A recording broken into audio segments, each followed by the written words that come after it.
Item number SCP-106. Object Class Keter. Special Containment Procedures Revision 11.8. No physical interaction with SCP-106 is allowed at any time. All physical interaction must be approved by no less than a 2/3 vote from O5 Command. Any such interaction must be undertaken in AR2 maximum security sites after a general non-essential staff evacuation. All staff, research, security, Class C, etc., are to remain at least 60 meters away from the containment cell at all times, except in the event of breach events. SCP-106 is to be held in a sealed container comprised of lead-lined steel. The container will be sealed within 40 layers of identical material, each layer separated by no less than 36 centimeters of empty space. Support struts between layers are to be randomly spaced. Container is to remain suspended no less than 60 meters from any surface by ELO 2D electromagnetic supports. Secondary containment area is to be comprised of 16 spherical cells, each filled with various fluids and a random assembly of surfaces and supports. Secondary containment is to be fitted with light systems, capable of flooding the entire assembly with no less than 80,000 lumens of light instantly, with no direct human involvement. Both containment areas are to remain under 24-hour surveillance. Any corrosion observed on any containment cell surfaces, staff members, or other site locations within 200 meters of SCP-106 are to be reported to site security immediately. Any objects or personnel lost to SCP-106 are to be deemed missing/KIA. No recovery attempts are to be made under any circumstances. Note: continued research and observation have shown that, when faced with highly complex/random assemblies of structures, SCP-106 can be confused, showing a marked delay on entry and exit from a said structure. SCP-106 has also shown an aversion to direct, sudden light. This is not manifested in any physical form of damage, but a rapid exit into the pocket dimension generated on solid surfaces. These observations, along with those of lead aversion and liquid confusion, have reduced the general escape incidence by 43%. The primary cells have also been effective in recovery incidents requiring recall protocol. Observation is ongoing. Description: SCP-106 appears to be an elderly humanoid with a general appearance of advanced decomposition. This appearance may vary, but the rotting quality is observed in all forms. SCP-106 is not exceptionally agile and will remain motionless for days at a time. SCP-106 is also capable of scaling any vertical surface and can remain suspended upside down indefinitely. When attacking, SCP-106 will attempt to incapacitate prey by damaging major organs, muscle groups, or tendons, then pull disabled prey into its pocket dimension. SCP-106 appears to prefer human prey items in the 10 to 25 years of age bracket.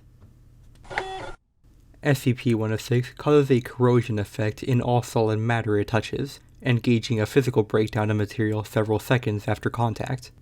This is observed as rusting, rotting, and cracking of materials, along with the creation of a black mucus-like substance.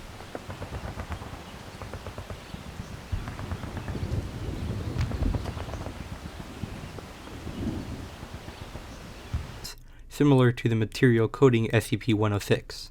This effect is particularly detrimental to living tissues and is assumed to be a predigestion action.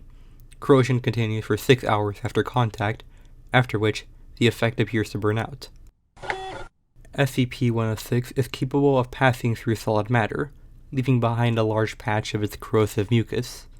SCP-106 is able to vanish inside solid matter, entering what is assumed to be a form of pocket dimension. SCP-106 is then able to exit this dimension from any point connected to the initial entry point. For example, SCP-106 may enter the inner wall of a room and exit through the outer wall, or enter a wall and exit from the ceiling. It is unknown if this pocket dimension is the origin point for SCP-106 or a lair created by SCP-106. Limited observation of this pocket dimension has shown it to be comprised mostly of halls and rooms, with entry. This activity can continue for days, with some subjected individuals being released for the express purpose of hunting, recapture. Addendum. SCP Review Notes. Due to the exceedingly difficult to contain nature of SCP-106, special containment procedures are to be reviewed every 3 months or during a post-breach event. Physical restraints are impossible, and direct physical damage appears to have no effect on SCP-106. Current special containment procedures, as of revolves around basic observation and immediate response. Previous, more proactive special containment procedures have been recalled due to the events of breaches and Notes on behavior. SCP-106 appears to go through long periods of dormancy, in which it will remain completely motionless for up to 3 months. The cause for this is unknown. However, it has been shown that this appears to be used as a lulling tactic. SCP-106 will emerge from this dormancy in a very agitated state, attacking and abducting staff while causing gross damage to its containment cell and the site at large. SCP-106 appears to hunt and attack based on desire, not hunger. SCP-106 will attack and collect multiple prey items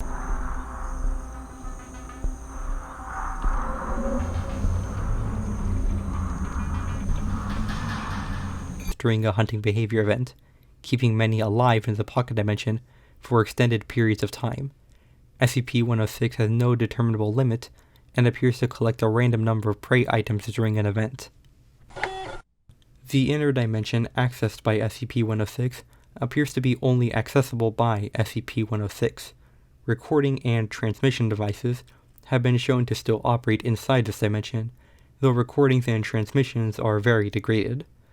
It appears that SCP-106 will play with captured prey, and appears to have full control of time, space, and perception inside this dimension. Recall Protocol.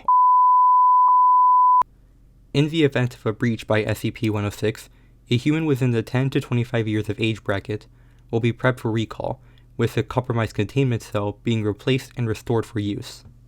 When the cell is ready, the lure subject will be injured, preferably via the breakage of a long bone, such as the femur, or the severing of a major tendon, such as the Achilles tendon. Lure subject will then be placed in the prepped cell, and the sound emitted by said subject will be transmitted over the site public address system. SCP-106 will typically begin to gravitate toward the lure subject within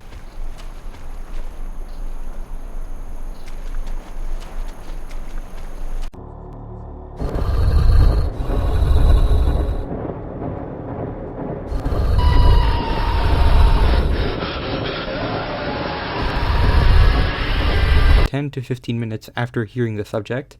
Should SCP-106 not respond to the initial broadcast, additional physical trauma is to be administered to the lure subject at 20-minute intervals until SCP-106 responds. Multiple lure subjects may be used in the case of major breach events.